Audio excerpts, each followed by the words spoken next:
आज हम class 11th का पहला वीडियो श्री भगवान गणेश जी का ध्यान करते हुए बनाएंगे। आप लोगों को अन्य वीडियो तो हम प्रेषित कर रहे हैं प्राचार्य महोदय के सहयोग से, और उनके ही सहयोग से वीडियो बनाने की क्वालिटी में सुधार लाने के लिए क्या बोलते हैं इसको, ट्राइपॉड उन्होंने दिलवाया, नया मोबाइल भी उन्होंने हमें दिलवाया ताकि हम अच्छे से अच्छे वीडियो बना के आपको दें। तो उनका भी बहुत बहुत शुक्रिया, धन्यवाद। और अब हम मुख्य अपने अकाउंटेंसी में आते हैं। देखिए, आपकी बुक का नाम बही खाता एवं लेखा कर्म है। सबसे पहले तो बेटे इसका परिचय होना आपके लिए बहुत आवश्यक है।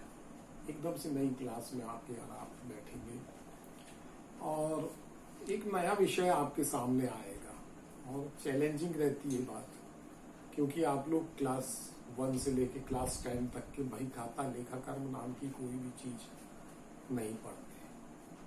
तो सबसे ज्यादा मेरी दृष्टि में तो सबसे ज्यादा चैलेंजिंग पढ़ाई जो है ये कॉमर्स के बच्चों के लिए ही होती है, क्योंकि वो एक तरह से अकाउंटेंसी के पीरियड में आकर बैठते हैं तो वो क्लास 1 में आकर बैठते हैं, उन्हें कुछ भी नहीं मालूम रहता बेचारों को। तो यहाँ पर अकाउंटेंसी वाला जो लेसन है उसको पढ़ते समय कुछ बातें आपको विशेष तौर पर ध्यान में रखनी है। वो ये है कि आज कंप्यूटर का जमाना आ गया है। जितनी अकाउंटेंसी आप पढ़ रहे हैं, इसका कोर्स होता है टैली का, वो टैली का कोर्स भी होता है, एडवांस अकाउंटेंसी का कोर्स भी होता है, वो करना पड़ता है।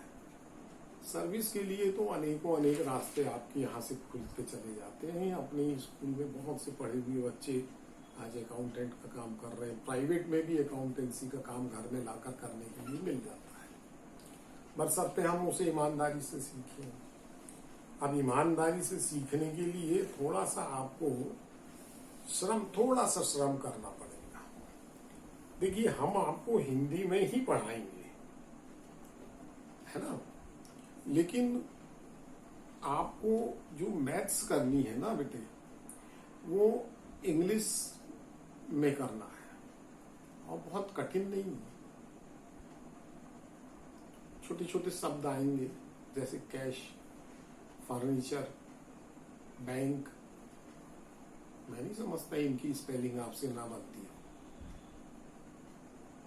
तो परचेस माने खरीदना, विक्रय सेल्स, है ना, डिस्काउंट, लाभ हानि को प्रॉफिट एंड लॉस, ये शब्द यूज किए जाते हैं। और मुझे नहीं लगता कि ये शब्दों को आप इंग्लिश में लिखने में बड़ी भारी परेशानी आपको आ जाएगी। राम, मोहन, श्याम, घनश्याम, इनकी स्पेलिंग आपसे ना बने। तो आप कोशिश ये कीजिए कि भले मैं हिंदी में आपको पढ़ाऊं, क्योंकि क्लास के अंदर में जब हम पढ़ाने बैठते हैं तो बहुत से हिंदी मीडियम के बच्चे रहते हैं जिनकी इंग्लिश बहुत अच्छी नहीं रहती। टोटल इंग्लिश में यदि हम लिख के पढ़ाना शुरू कर देंगे तो सबके बाउंस बाल जाएगी, ऊपर से जाने लगेगा, समझ में नहीं आएगा। इसलिए हमें मजबूरी में हिंदी में आपको बताना पड़ता है। लेकिन आपका ये कर्तव्य और फर्ज बन जाता है कि आप उसको इंग्लिश में सीखें। मैं बताऊंगा कैसे करना करके, ये ना सोचे कि आपके ऊपर छोड़ दिया मैं सिखाऊंगा आपको इंग्लिश में कैसे करना, लेकिन 1-2 बार बताऊंगा, आगे का रास्ता आपको तय करना है। आप हिंदी में भी करते, मुझे दिक्कत नहीं है, लेकिन फायदा आपको ये मिलेगा कि आपके लिए टैली बहुत सरल हो जाएगी, क्योंकि सारा काम आपने अंग्रेजी में सीखा बही खाता लिखने का। तो आपके लिए बड़ा सरल हो जाएगा टैली सीखना, क्योंकि ऑलरेडी आप सारी स्पेलिंग्स तो आपको मालूम है ना, बाद में नहीं सीखनी पड़ेगी, आपको यहीं से सीख कर जाओगे आप। जो 6 महीने में टैली का कोर्स होता है वो आप 3 महीने में कंप्लीट कर लोगे और उससे ज्यादा अच्छा सीख लोगे। किसी चार्टर्ड अकाउंटेंट के असिस्टेंट बन जाएंगे आप, वहां पे और ज्यादा सीखने को मिल जाएगा। और आज के समय में वो जीएसटी वाला जो कानून आ गया है, तो उसमें तो हर किसी को, हर व्यापारी को एक अकाउंटेंट की जरूरत पड़ रही है। और 12 से 15 हजार रुपये इजीली नौकरी मिल जाती, क्योंकि जानने वाले ही नहीं है लोग बाग। अब आप 11th पढ़ रहे हैं, बोले साहब काहे के लिए पढ़ रहे हैं, तो बोले पास हो जाए 11th, फिर 12th में चल जाएंगे, वहां पे भी IMP क्वेश्चन करके पास हो जाएंगे, तो फिर ये पढ़ना आपका किसी काम का नहीं। यहाँ पर आपको सीखना है, इस बात का विशेष ध्यान रखें आप। अब सबसे पहले हम पुस्तक में आते हैं। पुस्तक का नाम क्या है, उसका अर्थ समझे। बही खाता। एक कहावत है, पहले लिख फिर दे, भूल जाए तो लिखे से ले। माने किसी भी व्यक्ति को आप कुछ दे रहे हैं तो पहले लिखें, फिर उसको दें, और भूल जाए तो लिखे से ले। यदि आप भूल गए तो आपके पास लिखा रखा है ना, आप देख लेंगे और आसानी से उससे पैसे वसूल कर सकते हैं। ये कहावत है।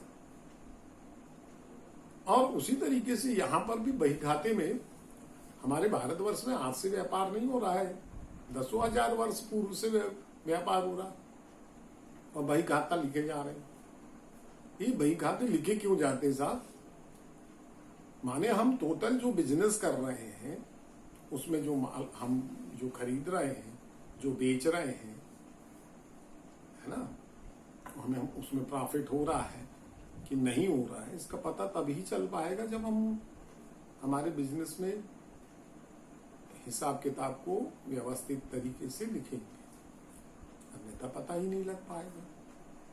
तो बही खाते का सरल अर्थ जो ये है कि व्यापार के मौद्रिक लेन देन। मौद्रिक लेन देन का मतलब क्या हुआ बेटा? ऐसे लेन देन जो मुद्रा के रूप में हो रहे हैं, चाहे वो नगद हो रहे हो या उधार हो रहे हैं, उनका व्यवस्थित ढंग से लेखा करना ही बही खाता कहलाता है। समझ में आई बात? अब इसके बाद एक शब्द और जुड़ा हुआ है, लेखाकर। पुस्तक का नाम है ना, बही खाता एवं लेखाकर। अब लेखा कर्म का मतलब क्या होता है ये समझिए। हमने हिसाब किताब लिख लिया व्यवस्थित ढंग से, तो वो क्या हो गया? बही खाता। अब खाली हिसाब किताब लिख लेने से तो कुछ होगा नहीं बेटे। साल भर हम बिजनेस कर रहे हैं, साल भर जब आप पढ़ाई करते हैं, पेपर देते हैं, रिजल्ट का समय आता है, तो आप कितनी बेसब्री से इंतजार करते हैं अपने रिजल्ट का।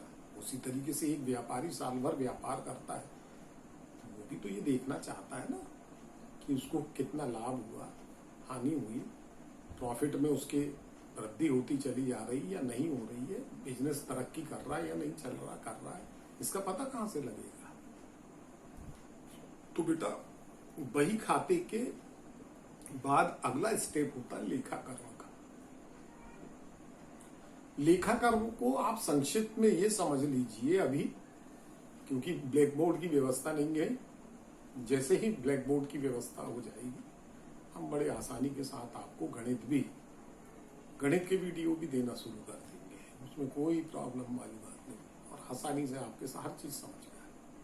तो लेखा कर्म जो है उसमें रिजल्ट निकाला जाता है। और रिजल्ट निकालेंगे कैसे साहब? अब आपने साल भर बिजनेस किया तो स्वाभाविक उधारी भी बांटी होगी आपने, है ना? लोगों से उधार लेके भी माल आए होंगे, तो जिन्हें उधारी बांटी उससे आप वसूल करोगे नहीं करोगे कि छोड़ दोगे? और जिनसे आपने उधार माल लिए हैं उन्हें चुकाओगे नहीं चुकाओगे कि छोड़ दोगे? है ना? नहीं छोड़ेंगे, तो हिसाब तो रखना पड़ेगा।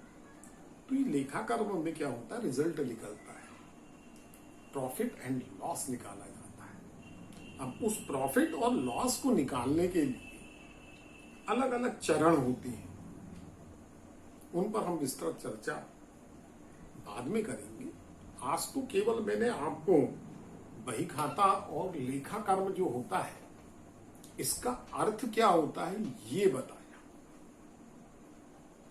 इसमें हम बही खाता और लेखा कर्म को जब समझ जाएंगे तो बड़े आसानी से फिर आगे की बातें हमारे समझ में आती चली जाएंगी। तो आज मैंने केवल बुक के नाम का परिचय दिया है, ठीक है। अब कल से हम चूंकि क्लास माने लेसन 1 से लेकर लेसन 5 तक के पूरे थ्योरिकल पोर्शन है, तो उसको तो कोई दिक्कत नहीं है। उसमें हमारे को ब्लैक बोर्ड में लिखने की आवश्यकता नहीं है, आपको समझाते चले जाएंगे, प्रश्नों के उत्तर बताते चले जाएंगे और बड़े आसानी के साथ आप लोग उसको हल करते चले जाएंगे। कॉपी बना लेंगे, प्रश्नों के उत्तर हल करेंगे, किताब आपके पास है, उसमें ऑब्जेक्टिव क्वेश्चंस दिए हुए उनको हल करेंगे।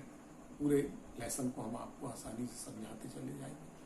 घर में आप अच्छे से प्रयास करेंगे। इन्हीं शुभकामनाओं के साथ धन्यवाद, नमस्ते।